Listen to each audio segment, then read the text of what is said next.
because everyone told us at the start that Birchbox was a dumb idea.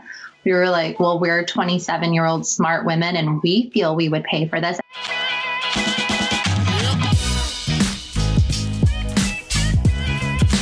Katia, thank you so much for taking the time to speak with me today. The first question that I ask everyone that comes on is, how did you get your job? The current one?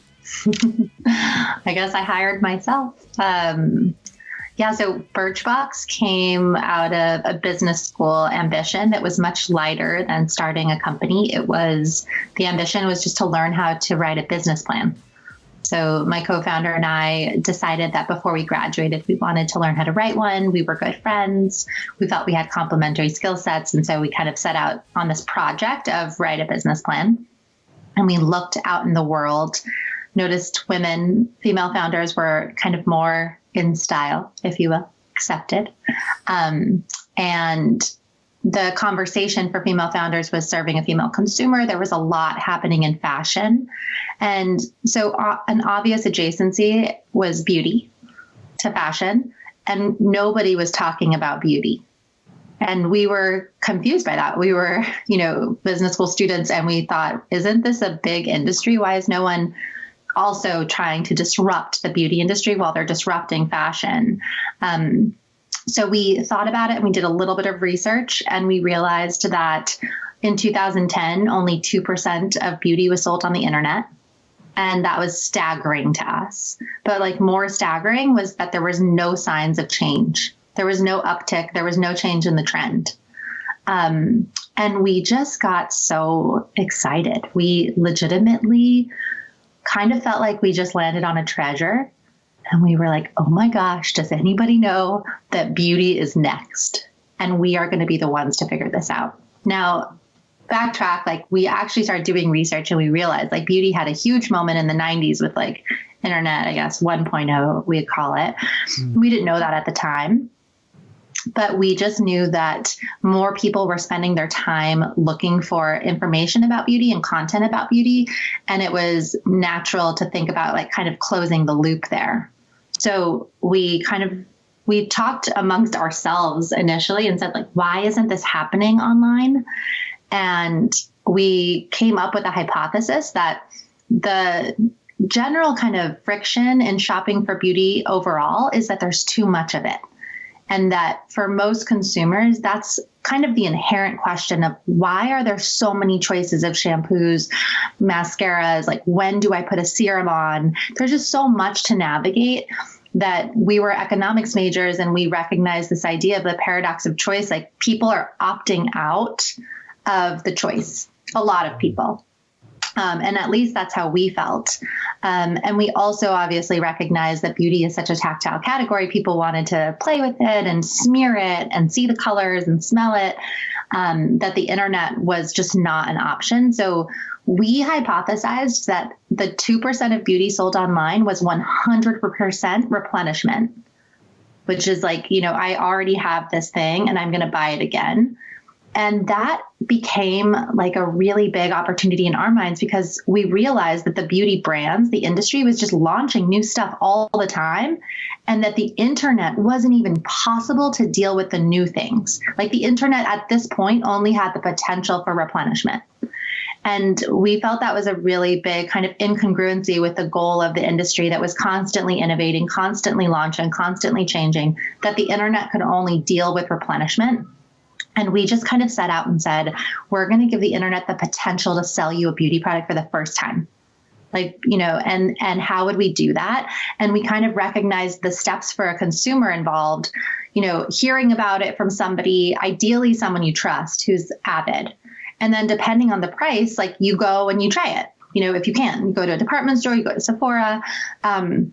And so we just kind of try to collapse that funnel of saying, okay, well, we have to build a brand people trust, which is obviously the hardest thing. We have to give you a finite amount of choice. And we have to give you this ability to try before you buy. And in about 48 hours from kind of nascent, what's going on with beauty online, we had the business model of Birchbox that you really see today. Yeah, wow. So how has the company evolved since fast forward to now? 10 years later. Yeah, can you give for people that haven't heard of you, that have been living under a rock, Sure. what kind of Well, I mean, in some ways it's evolved a lot, and in some ways it's the exact same concept. So when we launched, the idea was very simple. We would send you a monthly box of personalized samples, $10 a month, and it was US only, and it was beauty products only. And the idea was, you would get the product to try. We would continue to make you content and kind of serve you with the content about that product, and then invite you to purchase from us with a loyalty program that made it, compelling. And today, I'd say, some of the biggest evolutions are obviously the amount of product we have. When we launched, we had, 8 things. Now we have thousands of things, and every single month, because of the amount of different profiles, we're creating up to about 100 to 200 box types in the US, and an additional 100 we're now global. So we have operations in Europe. We have a grooming box too, which creates another kind of 10 to 30 different box types. So the amount of things that we're kind of sending out into the world every month has really, really changed the amount of personalization needed. And I think, the other kind of big change that I feel for Birchbox is when we identified the problem, which is still a very similar problem today. There's so many choices, and how do we kind of make discovery joyful? I don't think we really understood the opportunity that we now understand, which is it's actually not joyful for a consumer who's not passionate about beauty. And the industry really has pandered to the consumer who loves beauty, and almost, assumed that the choices were pleasant, because look at all these options. You can buy something for $6, you can buy something for $60. That gives the consumer this range, this optionality. But for the majority of consumers who are not the hyper passionate consumption, I want this so bad, I just want to play in a store for hours at a Mecca. Mecca's gorgeous. For most of us, that's not enjoyable. We are literally confused, or we don't have time to navigate it. So we end up basically just doing the same thing for decades. So the biggest kind of, I'd say, pivot is in the focus of who we want to serve at Birchbox, which is the casual consumer. So we have, obviously respect for every consumer, but we are very distinctly building for someone who is not passionate about beauty, who is purposeful, and who we are not trying to convert to be passionate about beauty. We believe every consumer has the right to feel joy when they are in a category that's discretionary, which is this, and not feel kind of bored or confused or inadequate. So that's the purpose for us, is how do we make discovery delightful for that consumer? And that's kind of the biggest pivot, is just being much more targeted on a consumer who doesn't love beauty, who probably doesn't love makeup as much, who's much more about kind of their best natural self, but not as much about contouring or transformation or anything that would take, frankly, time. So that has actually informed kind of some of the other biggest changes in the market, which is now we have real competition, particularly in the US. But as that competition's come up, I think they've also kind of done the natural thing, which is serve the consumer who loves beauty. And so that continues to be a really helpful prioritization for us and a focus for us, which is that's not who we serve. Yeah, wow, that's really interesting. So just so people can get an idea of scale, would you be able to share kind of top line annual revenue, customers, anything? I can't. I mean, we're large.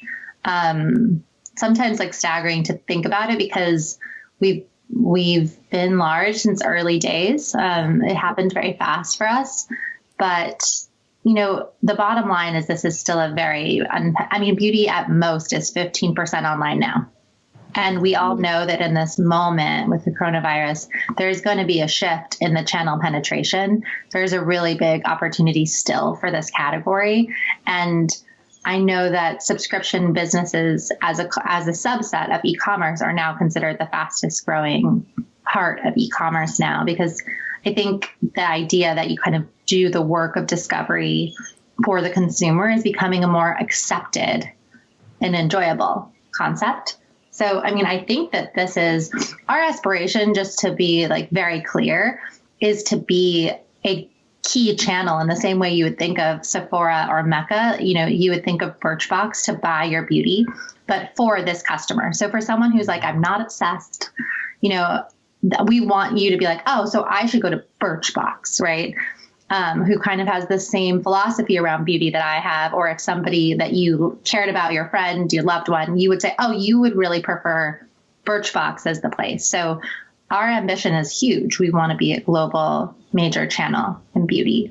And there's still a lot of room, because to the thing we talked about before we started this interview, there have been a lot of challenges that, you know, like in building a business for 10 years and figuring out how fast to build it, how fast to expand, you know, those are things that are, you know, really difficult and exciting, but they're not as straightforward as they could seem, or, you know, it can seem from the outside. Yeah, and I'd love to delve a bit deeper on that. But before we do, I find it really interesting around this pivot, around this specific kind of consumer where, to be honest, it sounds like they would get the most value from your product and probably would be the most stickiest, because they are getting the most value because you're removing that friction that they have. Right. And not only do they get the most value, but the industry gets the most value from this, because we're not focused on taking the beauty industry pie and taking our slice away from department stores. You know, there's a lot of changes here in channels. We're focused on making a new pie, right? Because our hypothesis and our data shows this customer is under consuming, because when you are not a priority, when this is not your passion, you're not trying to kind of consume better. Most of our customers describe themselves as having kind of set their routine in their teenage years and largely doing the same things into their 30s. Maybe here and there they've traded up, but they're not, you know, passionate about exploration. And frankly, we all have, most of us who are this consumer, I consider myself this consumer, though I know a lot. We all have the experience of going to a store and being upsold and then being, you know, very frustrated, buyer's remorse. Why did I do that? I don't understand why I bought all of this. I don't understand how to use it. And frankly, it ends up not being something that you enjoy. So the concept that this consumer deserves joy and to feel empowered, you know, just as someone who is passionate would do the research and then say, I know I want to buy a $30 shampoo.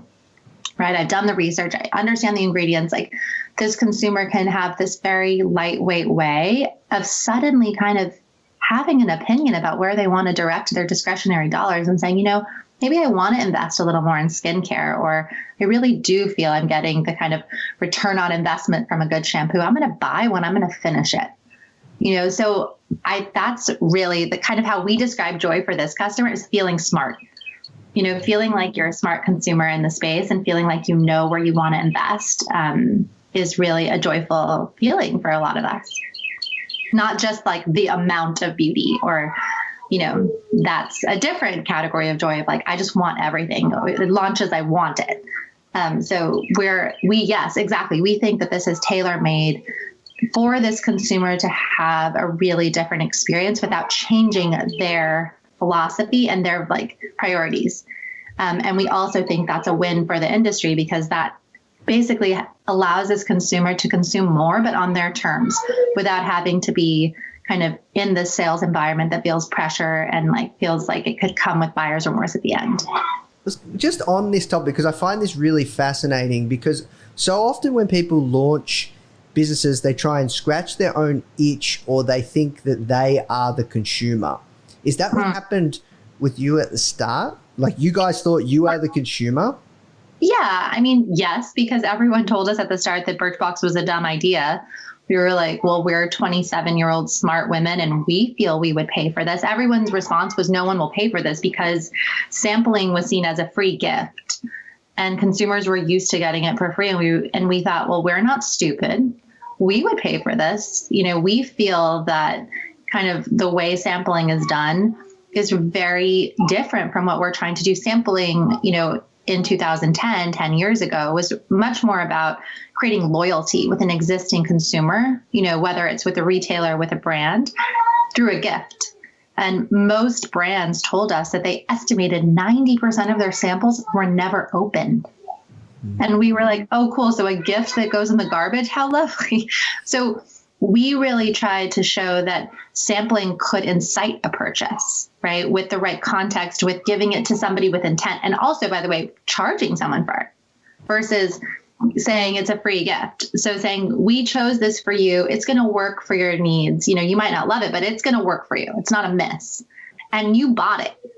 So you might as well try it. Right. And that was a very, very big shift. And yeah, we were definitely thinking of ourselves, though we didn't have the names that now we have, the casual consumer understanding it's 70% of the market.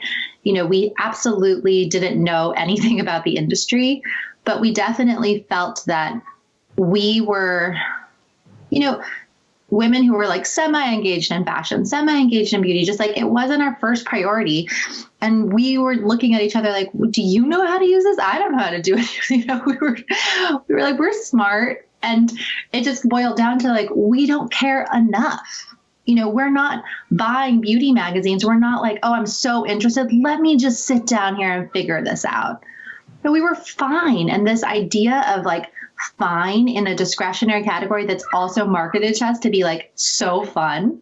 We're like, that's not what we're experiencing here. What if like more people feel like this, right? Fine or in a rut.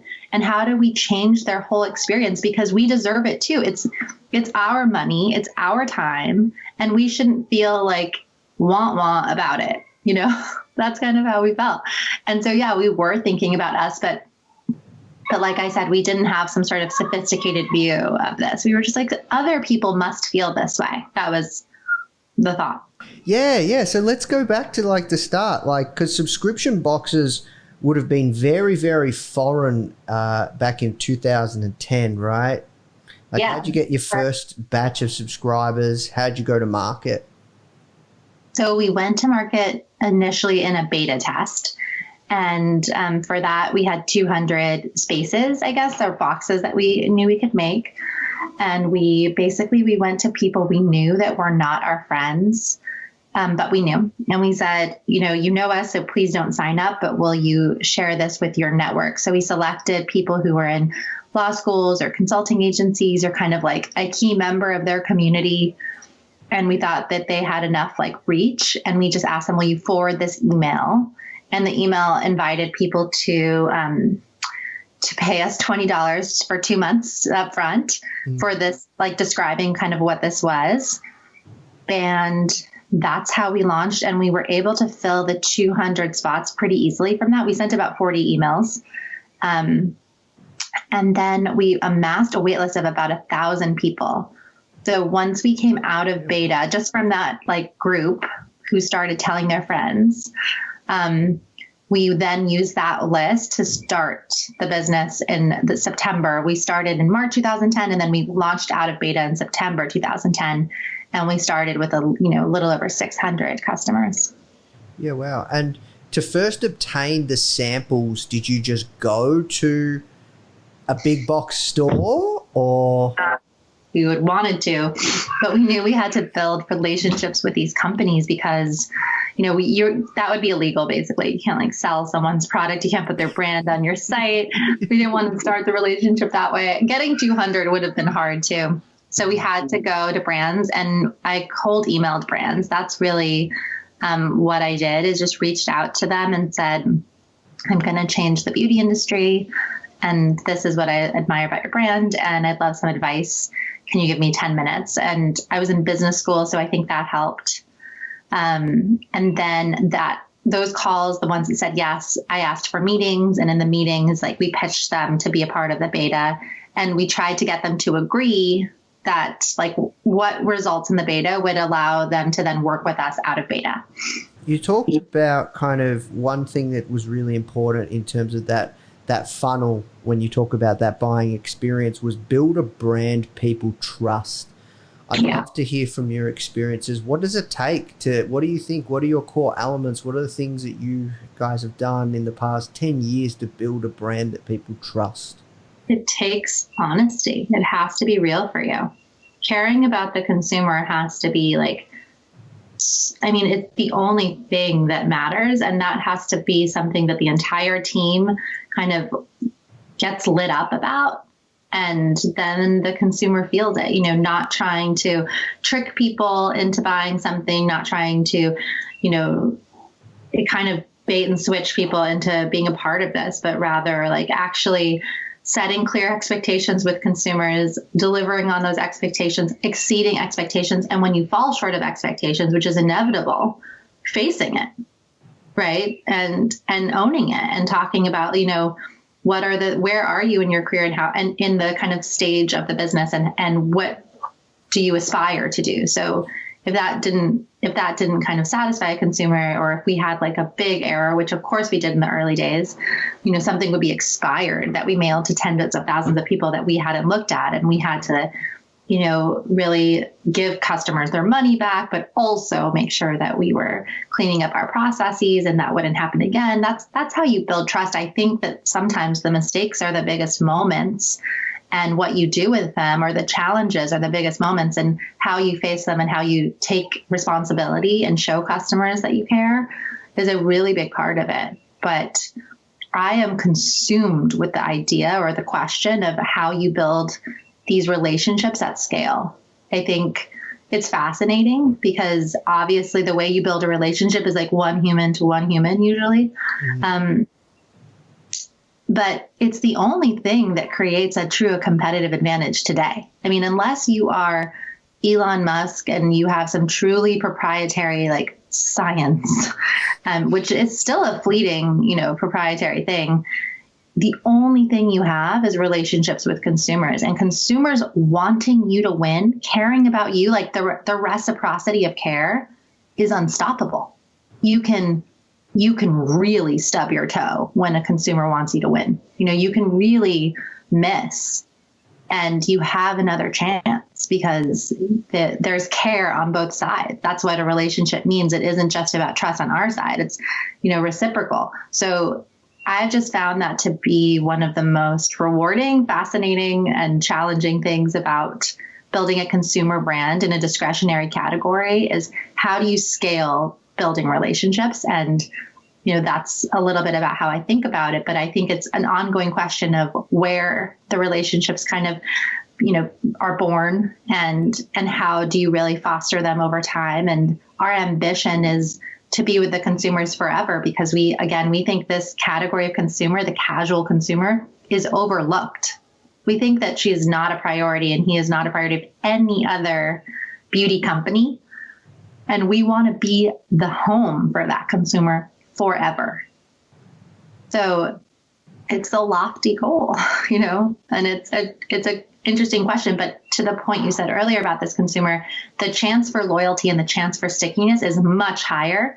You just have to overcome the initial skepticism or lack of like pursuit. This customer is not looking for Birchbox because they're fine.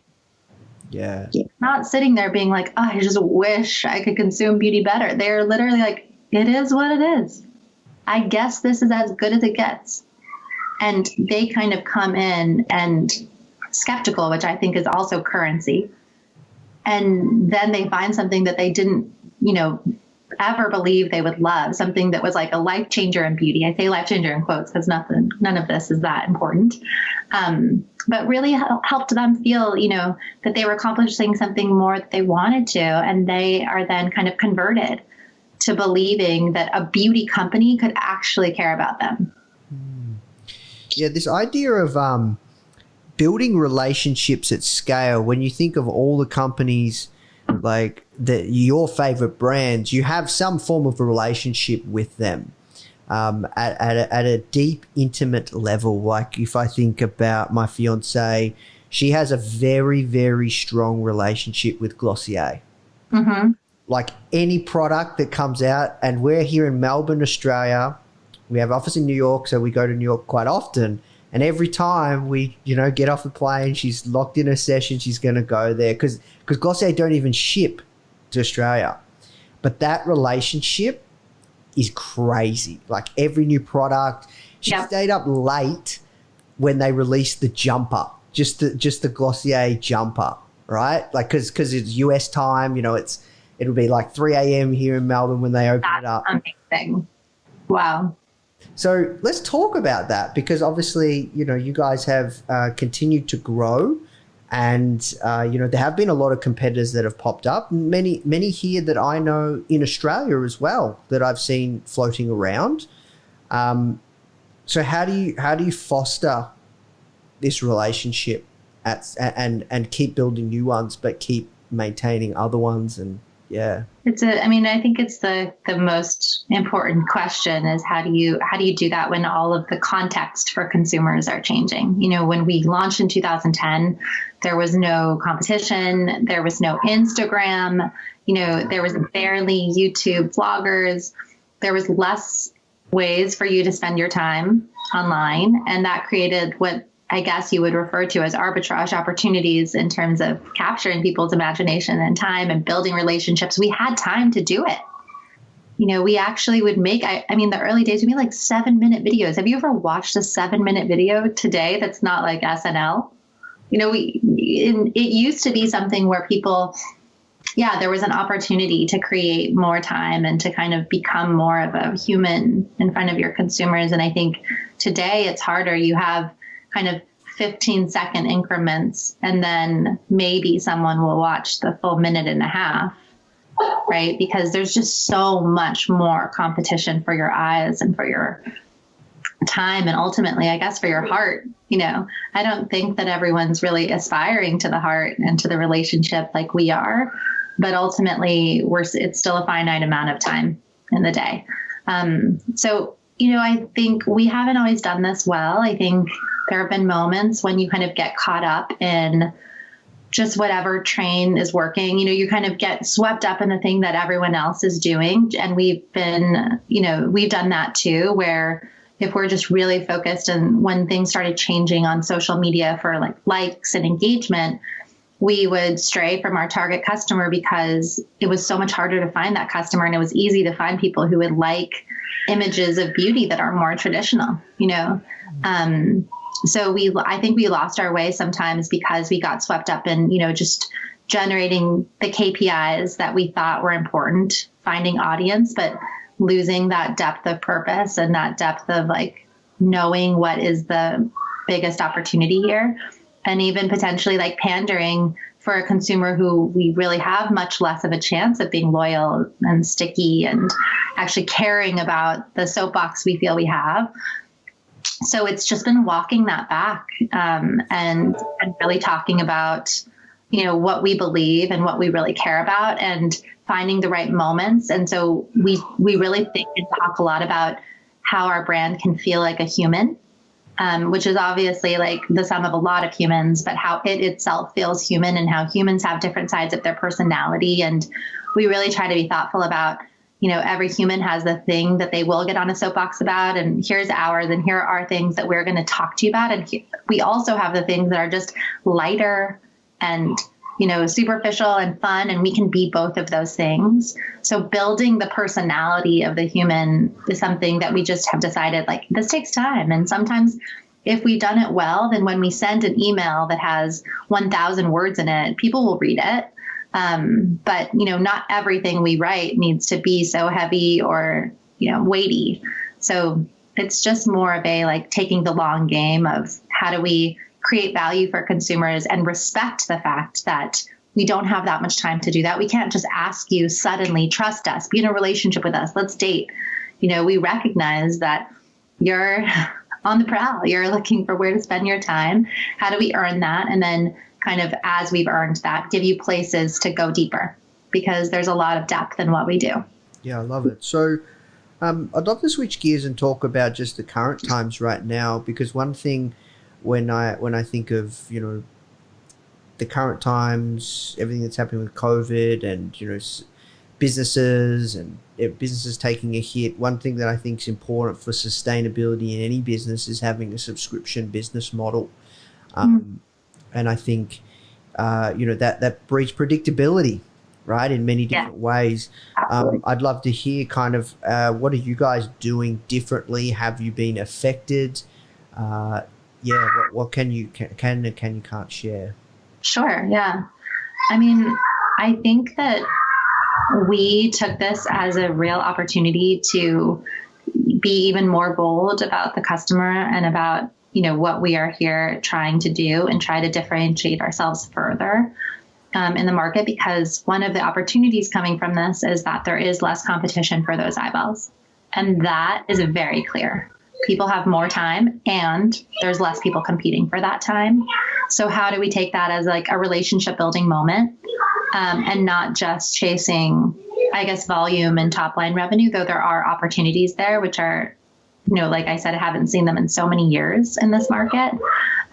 But instead of just chasing that kind of arbitrarily or without thinking about the relationship, how do we like do more to, in conjunction with finding more consumers because there's time, make sure that they're the right consumers, set clear expectations up front of what we are. So we're just doubling down everywhere on explaining like both the philosophy of like what we're trying to do and very tactically, here's what you can expect. Because to your point, how do you build relationships at scale and trust? You have to set clear expectations, right? And we want people to understand, what they can expect from Birchbox, so that then they're set up to value that, and hopefully we are set up to exceed that. So we've just taken more time there versus, I think, in the internet of before COVID, it was just a lot more about like the 3-second, ads. And how do you stand out in this market, particularly when everyone's kind of monthly subscription looks very similar, right?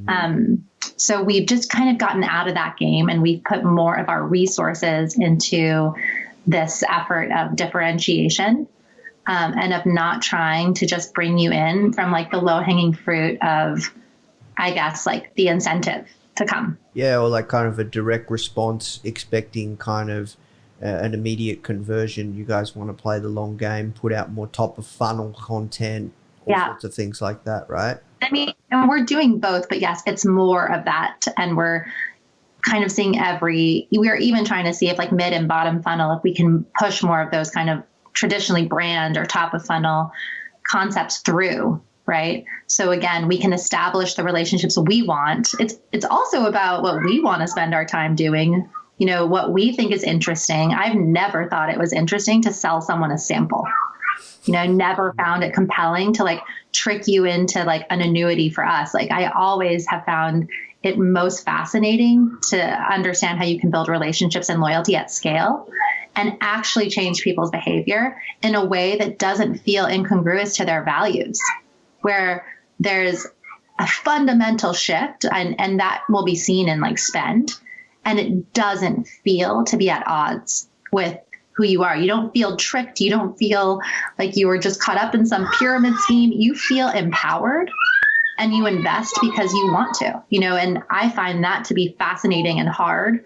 But, I think that's a really big part of what drives us, is picking something that's hard and actually trying to drive real value in consumers' lives. And I think that, that's a worthy way to spend our days.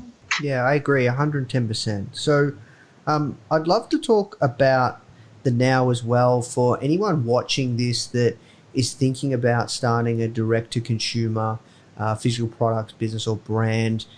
Do you think now is a good time? Do you think now is an incredible opportunity?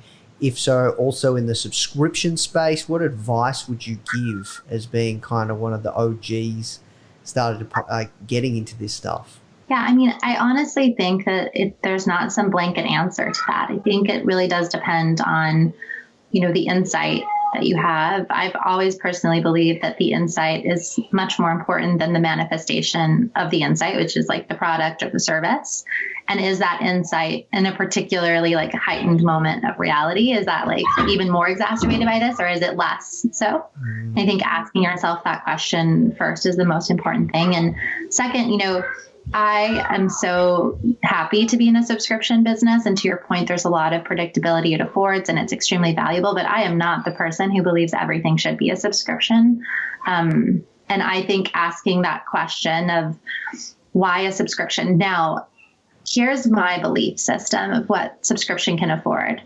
It allows a passive consumer to have a very different kind of experience consuming.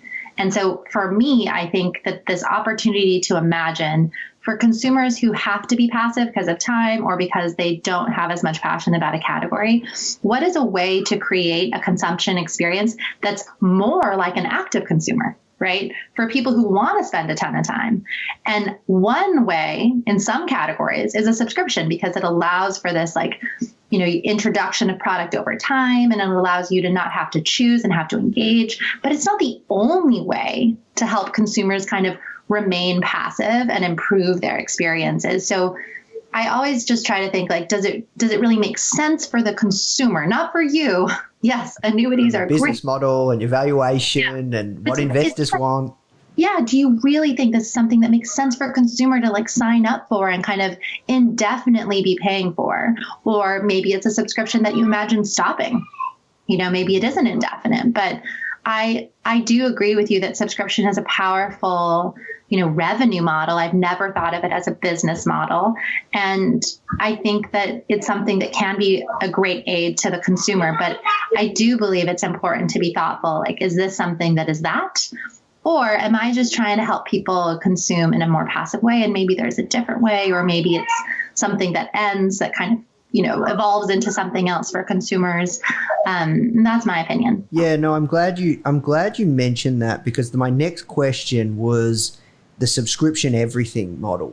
It seems that everybody wants to launch a subscription for everything, and I wanted to hear your take. So you've answered that amazingly. So I'm curious around kind of trends. Anything that is exciting to you in the direct-to-consumer space, or where do you think the market will go post all of this stuff? I have a lot of optimism and hope that this is a great opportunity to kind of reimagine the rules of engagement for everyone and rethink how we can create relationships with consumers in new ways. I think the opportunity is going to allow for creators, for entrepreneurs to maybe feel a little bit more empowered to invent reality right now and to question the ways we all expect to engage, because the consumer is more in a mindset of kind of being upended and not, maybe recognizing how much we could change as consumers will allow entrepreneurs or, business leaders who are entrepreneurial to really fundamentally question something and potentially create great value from that for everybody, whether it's everybody, including the company and the consumer and maybe also the environment, and kind of saying, well, we've said the only way you can buy this thing or consume this thing is in these two ways. And, this is how it works. What if what if there was no constraints? What would consumers be willing to do? They were willing to do this crazy thing that I think everyone thought, how can we get society to agree to this? And I think that could create a lot of goodness. And I hope that there's a real commitment to taking this moment of openness from the consumer, of real willingness to change, to create something that has more than just value for capitalism and really is about also building the world we want to live in, the world we want to leave to our future generations, as much as it is about creating economic incentive, because I believe that's important too.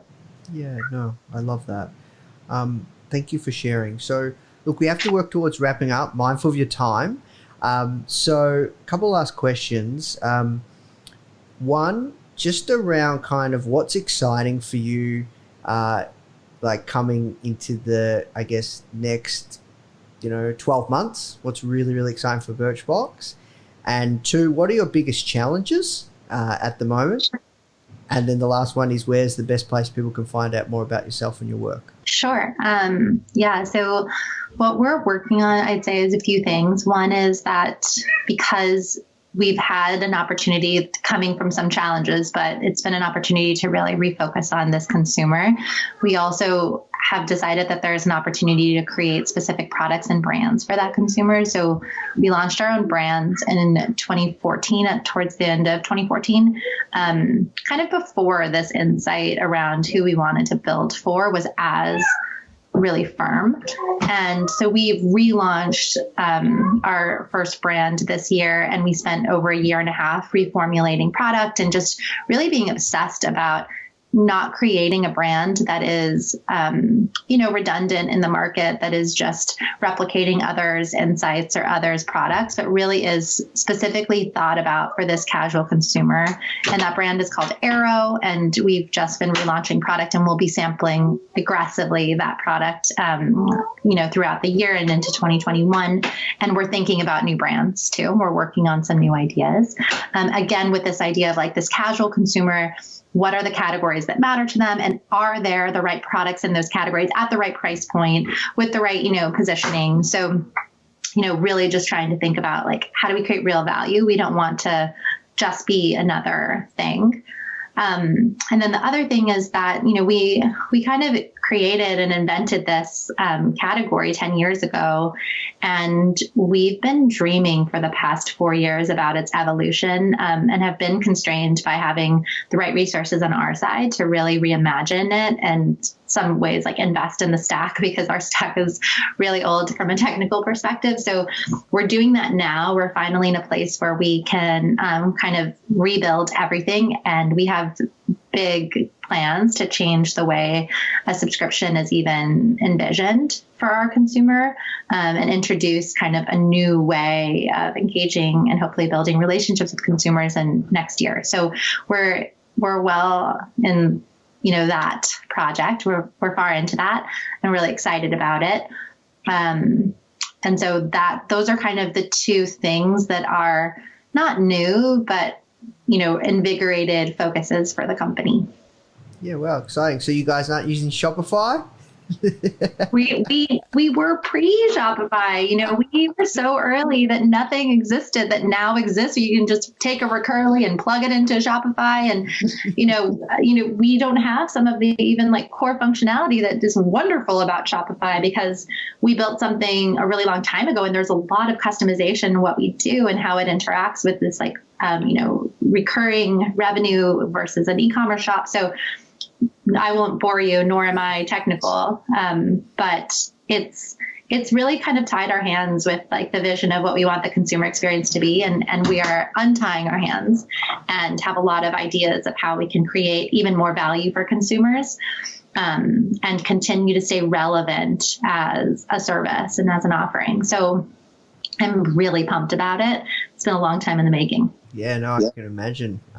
Amazing. So last question is, where's the best place people can find out more about yourself and Birchbox? So Birchbox, you can go to birchbox.com. Probably going to Birchbox on Instagram is a great place. We have UK, we have Spain as well, depending on where you're listening from.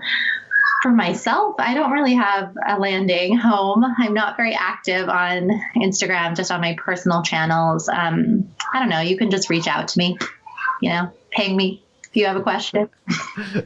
All right. Amazing. Well, look, thank you so much for your time, Katia. And look, I hope you have a great start to your day. Thank you for getting up. I don't know if you're up early, but thank you for taking the time. I know it's 7 a.m. for you now, almost 8, past 8. So, yeah. 8:06.